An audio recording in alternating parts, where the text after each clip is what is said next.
இது துவாதசி சமையலுக்கு எடுத்து வச்சுருக்கேன் நான். அது என்னென்னது உங்களுக்கு காமிக்கிறேன். ஃபஸ்ட்டு வந்து அகத்திக்கீரை பண்ண போகிறேன்.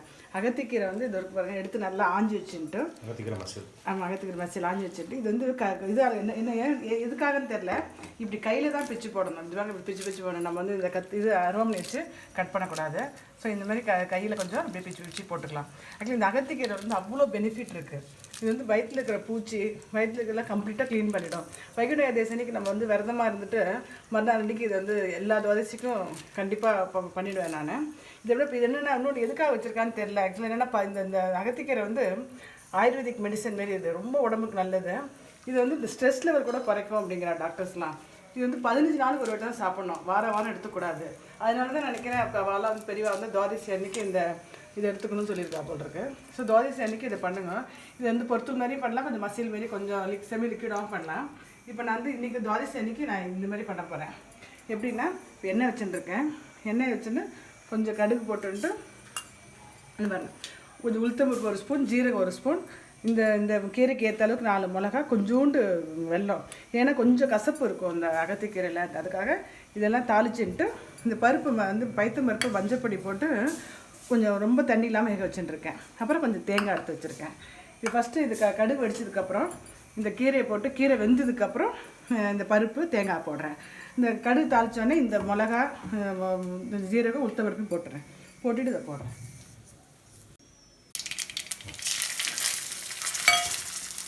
ஆக்சுவலி ஏகாதசி முடிஞ்சு துவாதசிக்கு என்ன சமையல் பண்ணுவேன்னா இந்த அகத்திக்கீரை, அப்புறம் சுண்டைக்காய், இந்த நெல்லிக்காய் தயிர் பச்சடி, ஏதாவது ஒரு பொரிச்சு கூட்டு, பரங்கிக்காய் பொரிச்சு கூட்டு யூஸ்வலாக பண்ணுவோம். அந்த சிவப்பு பரங்கிக்காய் இருக்குல்லையே, அந்த பரங்கிக்காய் பொரிச்சு கூட்டு, சுண்டைக்காய், அப்புறம் வந்து இந்த மோர் குழம்பு, இந்த நெல்லிக்காயில் தயிர் பச்சடி.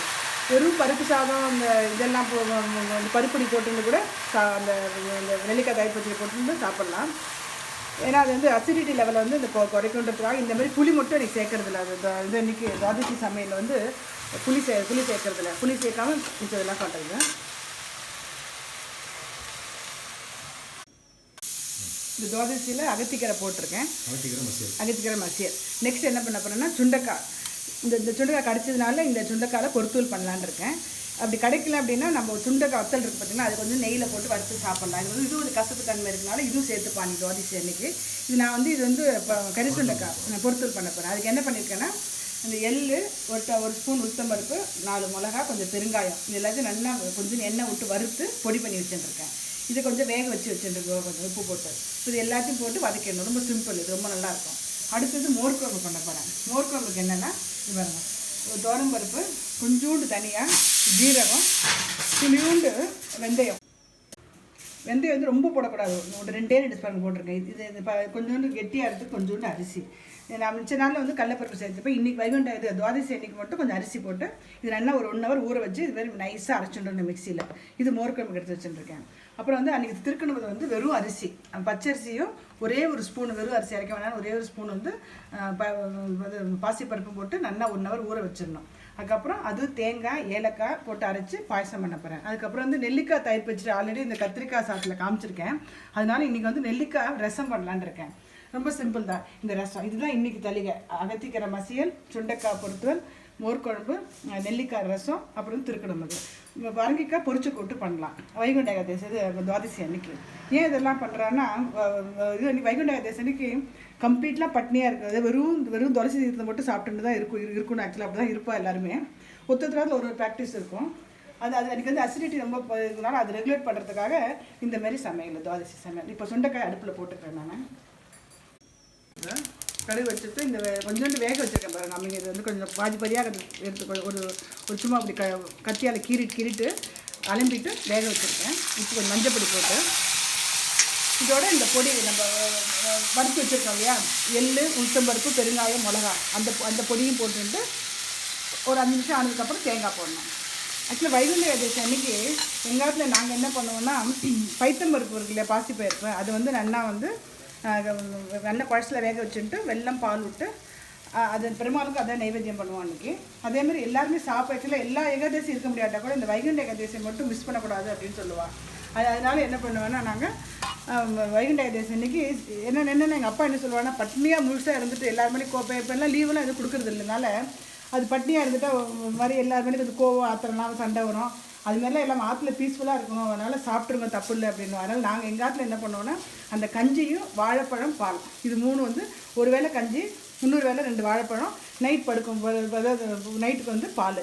அன்றைக்கி வந்து தூங்கக்கூடாது. மத்தியானம் நைட்டு தூங்காமல் இருக்க முடியாது, தூங்கிடுறோம் நாங்கள். ஆனால் மத்தியானம் வந்து தூங்க மாட்டோம் கண்டிப்பாக, யாரும் தூங்குறதில்ல. ஸோ இந்த பைத்தம்பருப்பு கஞ்சி, இந்த பால், வாழைப்பழம் இதுதான் அன்றைக்கி ஃபுல்லாக. அதேமாதிரி ஏகாதசிக்கு முதல் நாள் என்னென்னா மத்தியானம் சாப்பிட்டுட்டு நைட்டு ஒன்றும் சாப்பிடக்கூடாது. அதேமாதிரி அடுத்த நாள் துவாதசி அன்றைக்கி காத்தால சீக்கிரமாக சாப்பிட்றணும். ஆக்சுவலி திரியோதசி வரத்துக்கு முன்னாடி சாப்பிடணும்.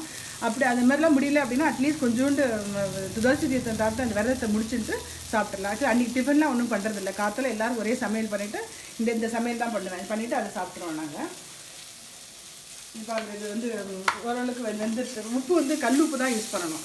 ஆக்சுவலாக அன்றைக்கி வந்து என்னென்னு தெரியல, எந்த உப்பு யூஸ் பண்ணக்கூடாது, கல் உப்பு தான். இது வெந்ததுக்கப்புறம் இந்த தேங்காய் கொஞ்சம் போட்டிருக்கேன். இந்த பொருத்தல் வந்து ரொம்ப நல்லாயிருக்கும், சுண்டைக்காய் பொருத்தல். நீங்கள் பண்ணி சாப்பிடுங்க. ஆக்சுவலாக இன்னொன்று இது வந்து கறி சுண்டைக்காய். ஊறுகாய் போடுறதுக்கு ஒரு சுண்டைக்காய் இருக்குது. அந்த சுண்டைக்காய் நல்லா கசப்பாக இருக்கும். அது மட்டும் வேக வைக்கும் போது கொஞ்சம் தயிர் விட்டு வேக வைக்கும். அது இங்கெல்லாம் கிடைக்கிறது இல்லை, மதுரையில் தான் அப்படி தான் கிடைக்கிறது.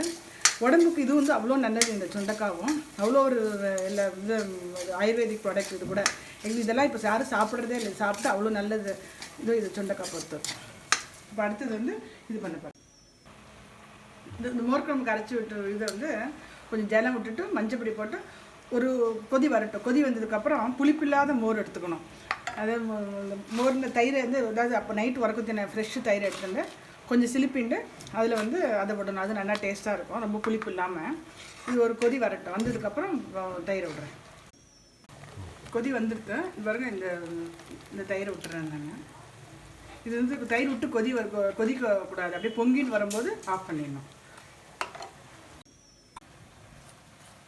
ஆல்ரெடி எடுத்து வச்சுருக்கேன். அதாவது தேங்காய் எண்ணெயில் வந்து கொஞ்சோண்டு கடுகு, வெண்டைக்காய், கருவேப்பிலை இது வந்து பொரிச்சு வச்சுருக்கேன் தேங்காய் எண்ணெயில். இது பொங்கி வரும்போது இதை மேலே போட்டுருவேன். மோர் குழம்பு அவ்வளோதான். பொங்கிட்டு ஆஃப் பண்ணிடுறேன் அடுப்பை. இந்த தாளிச்சு கொண்டு வந்து அது மேலே போட்டுருவேன்.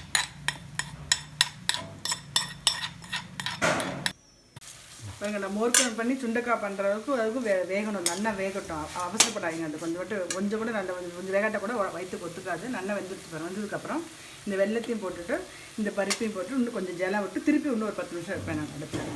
அப்போ நல்லா எல்லாம் ஒன்று போல் சேர்ந்து மசியல் மாரி வரும். இது வந்து அது தேங்காயும் கொஞ்சம் போடணும். அதுக்கு இதை போடுறேன். இந்த தேங்காய் போடுறேன். இந்த தேங்காய் எடுத்து வச்சுருக்கேன். அந்த தேங்காயும் போட்டுட்டு இன்னும் கொஞ்சம் ஜலம் விட்டு இன்னும் ஒரு 10 நிமிஷம் அடுப்பில் வைப்பேன்.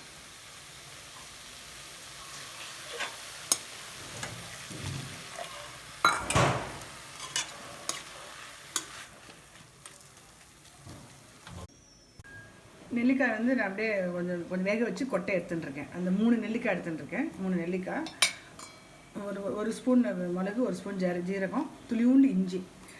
ஆக்சுவலி அன்றைக்கி புளி வைக்கக்கூடாதுனால, இல்லைன்னா கொஞ்சம் புளியோ இல்லை தக்காளியோ போட்டோன்னா இன்னும் கொஞ்சம் டேஸ்ட் வரும். இன்றைக்கி புளி வேண்டான்றதுனால இதை மட்டும் போட்டு 2 கருவேப்பிலை அதையும் போட்டு நல்லா நைஸாக அரைச்சிட்டு ஜலத்தில் கொதிக்க விட்டுட்டு அதுக்கப்புறம் பருப்பு வேக வச்சுருக்கேன் தண்ணி அந்த ஜலத்தை விடுங்க. நான் கீரை ஆயிடுச்சு. இப்படி இந்த மாதிரி பண்ணோம்னா அவளுக்கு என்ன கீரைன்னே தெரியாது. குழந்தைகளுக்கு அகத்திக்கீரை சாப்பிட்றோன்னே தெரியாது. அகத்திக்கீரை அவ்வளோ உடம்புக்கு நல்லது. அது எப்படி வேணால் பண்ணலாம். நான் வந்து துவாதசி அன்னைக்கு இப்படி பண்ணேன். ரசத்துக்கு அரைச்சேன் இல்லையா, அதை வந்து கொஞ்சம் ஜலம் உப்பு போட்டுட்டு இதையும் போட்டு ஒரு கொதி, ரொம்ப வேண்டாம், ஒரு கொதி வந்தோன்னா பருப்பு ஜலத்தை விடணும். இது கொஞ்சம் பொங்கி வருது பார்த்தீங்களா, அந்த டயத்தில் இப்போ இந்த பருப்பு நல்லா வேக வச்சு குழசுலாம் நல்லா கரைச்சிட்டுருக்கேன், அதை விட்டுறணும். இதுவும் திருப்பி பொங்கி வரும்போது ஆஃப் பண்ணிவிட்டு நெய்யில் கொஞ்சோண்டு கடுகு தாளிச்சிட்டு கொஞ்சம் துளியோண்டு சர்க்கரை போடுவேன். பொங்கி வருது, ஆஃப் பண்ணிட்டேன். கொஞ்சோண்டு பெருங்காய பொடி போட்டுட்டு இந்த நெய்யில் வந்து கடுகு தாளிச்சு போட்டிருக்கேன். அதுக்கப்புறம் வந்து கருவேப்பிலை கொத்தமல்லி போடணும்.